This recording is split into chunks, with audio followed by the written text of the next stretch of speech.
So what's going on, guys? My name is Mr. Dalek JD, and in this video I'm going to give you a really easy, quick, simple tutorial on how to upgrade / pack-a-punch the RIPSAW weapon. Now, you guys may be aware you can get the RIPSAW, you can technically upgrade it so that you get it where it can shoot the saw blades, but did you know you can actually pack-a-punch the RIPSAW through a tiny, cool Easter egg? Now, of course, you need to know how to build the RIPSAW, and if you don't know how, I have a link down below in the description to show you guys how to build that and to get it to the version where it shoots down the blades. But for this to also work, you'll need to have progressed through the main Easter egg until you've blown up the ships that are attacking you using the massive flak cannon in the artillery bunker. Again, if you don't know how to get to that part, I'll leave a link down below to my Easter egg guide. It's very useful, and you might as well watch it if you want to know how to complete the Easter egg in full, but that shows you how to get to the part of the Easter egg that I'm talking about. But once you've blown up all the ships, we can start with this Easter egg quest, and it's really simple.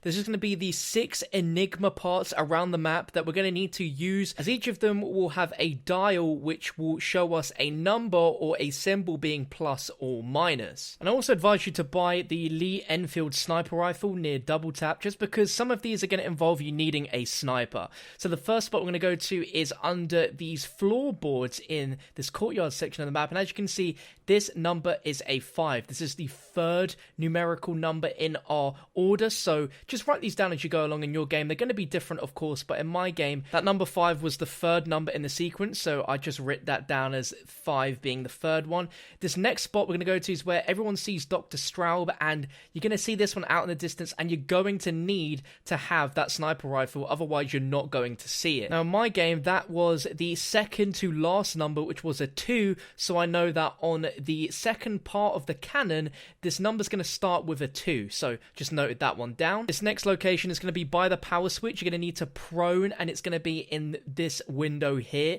Now, for me, it's a 5, which is the last number in the sequence, so I know that for changing the left or right angle of the cannon, it's a number 25, but I don't know if it's a plus or a minus yet, so I'm going to keep searching for the next location. And the next location for another enigma part is going to be by this flat cannon by double tap, and when I look at this one, this is a plus, so the first value in my sequence is a plus, so I know that when I'm changing the elevation, it's going to be a plus number rather than a negative number. The next location is going to be in this locker in the artillery bunker. It's quite a sneaky one, and in my game, this one was a 0. And then the final enigma part is again in this artillery bunker. You just want to take a swift right at this window, aim down, and as you can see, this part for me is a minus, so I know that this secondary values, which are going to be for turning the cannon left or right, is a minus. So looking at all the numbers that we gathered from all the enigma parts, in my game, the sequence that I got was +5 minus 25. Of course, this is going to be different in your game. Just make sure you've noted them all down and input this correctly into the flak cannon, and when you shoot it, it's not going to hit anything, but if you look from this angle where you can stand in front of the cannon, you notice a little fuse item has dropped, which you can pick up.